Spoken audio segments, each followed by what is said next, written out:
Hello students, আজি আমি কামৰূপ জিলাত আমাৰ অনলাইন কুইজ প্ৰতিযোগিতা আছিল। তাত আমি প্ৰশ্ন পাইছোঁ, তাত এনচাৰবোৰ চাইছোঁ। ব্ৰহ্মচুন্দী শ্ৰী মাজত জন্ম কৰিছিল 2004 লেটেলি পঢ়ে। নেক্সট কুৱেশ্যনটো দিছে যে নাম গোৱাৰ উন্নত নাম কি? নাম গোৱাৰ উন্নত নাম আছে হেজাৰী ঘোষা। নেক্সট কুৱেশ্যনটো দিছে যে মাধৱদেৱৰ বিৰচিত প্ৰবৃত্তিৰ সাক্ষী, এইটো হৈছে বসন্তৰাজ। নেক্সট কুৱেশ্যনটো দিছে যে মাধৱদেৱৰ সাহিত্যিক জীৱনৰ কীৰ্তিস্তম্ভ কি? এইটো হৈছে নামঘোষা। নেক্সট কুৱেশ্যনটো দিছে যে বৰগীত কবিয়ে কিয়ত আঁতৰ হোৱা বুলি কৈছিলে? বিষয়বহনত আঁতৰ হোৱা বুলি কৈছে। নেক্সট কুৱেশ্যনটো দিছে যে ধ্যায় শব্দটোৰ অৰ্থ হ'ল ধ্যান কৰা। নেক্সট কুৱেশ্যনটো দিছে যে কবিয়ে বান্ধৱী আকাশ সম্বোধন কৰিছে। কবিয়ে বান্ধৱী হৰিক সম্বোধন কৰিছে। নেক্সট কুৱেশ্যনটো দিছে যে মাধৱদেৱে ৰচনা কৰা নাটখনৰ নাম কি? মাধৱদেৱে ৰচনা কৰা নাটখনৰ নাম হৈছে দধিমথন। নেক্সট কুৱেশ্যনটো দিছে যে বলে বলে অহাৰ মূল ভেটি হ'ল মৈথিলী।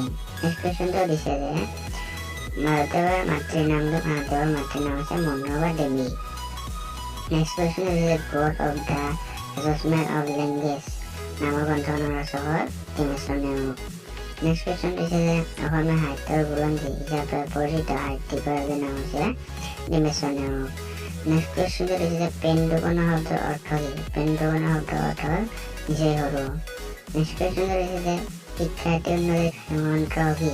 শিক্ষাৰ্থী উন্নতিৰ ঘোষাৰ মন্ত্ৰ হৈছে কথা। নেক্সট কুৱেশ্যনটো দিছে যে নৱ জনপ্ৰণালী বুলি কৈছে কিয় কৈছে?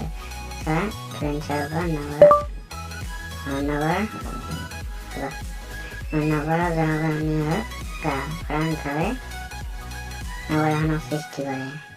নেক্সট কুৱেশ্যনটো দিছে ডিমেশ্বৰ নেওগে জন্ম কৰিছিল। ডিমেশ্বৰ নেওগে জন্ম হৈছিল 1899 চনত। নেক্সট কুৱেশ্যন স্থানখনৰ নাম সুধিছে, কৰমপদিয়াত। নেক্সট কুৱেশ্যন দিছে পিতৃৰ নাম কি? পিতৃৰ নাম হৈছে মাণিকচন্দ্ৰ নেওগ। নেক্সট কুৱেশ্যন দিছে যে ছাত্ৰ জীৱন আৰু সমাজ সেৱা গ্ৰন্থ ক'ৰ পৰা প্ৰকাশ কৰা হৈছিল? যিটো আবাহন ঠিকনাৰ সেইখনৰ পৰা। নেক্সট কুৱেশ্যন দিছে যে ডিমেশ্বৰ নেওগৰ মৃত্যু হৈছিল 1964 চনত। নেক্সট কুৱেশ্যন দিছে যে নম শব্দটোৰ আৰ কি? যিহেতু নম যক্ষা অৰ্থাৎ প্ৰথমটো। নেক্সট কুৱেশ্যন দিছে জটায়ু শব্দটোৰ ভাঙিলে কি হ'ব? এইটো হ'ব জটায়ু উচিত। এইটো এনচাৰ 3 নম্বৰটো।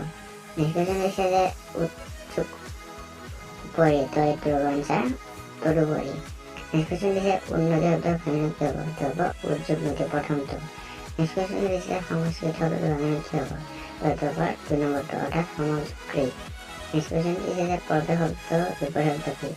জানা আকৰণী প্ৰস্থান। নেক্সট কুৱেশ্যন দিছে গহীন শব্দৰ বিপৰীত শব্দ কি?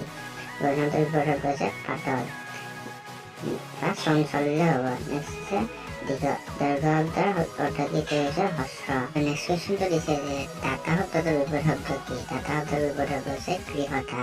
নেক্সট কুৱেশ্যনটো দিছে যে স্তাৱৰ বিপৰীত শব্দ কি? স্তাৱৰ বিপৰীত শব্দ হৈছে অস্তাৱৰ। তো এতিয়া আমি দি চাওঁ কিমান পাওঁ। তো আমি চোৱা 30ৰ ভিতৰত 30 পাইছিলোঁ।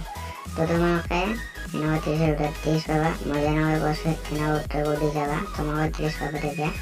তো এনেকুৱা কেইটামান পৰীক্ষা আৰু আছে, তো সেইবোৰৰ এনচাৰ যদি তোমালোকক লাগে চেনেলটো প্লিজ ছাবস্ক্ৰাইব কৰি লোৱা। আৰু এইবোৰ পৰীক্ষা মেট্ৰিকৰ বাবে ইম্পৰ্টেণ্ট হয়, তো এইবোৰ চাই ল'বা ভালদৰে। তো এই ভিডিঅ'টো ইমানে শেষ কৰিছোঁ, বাই বাই।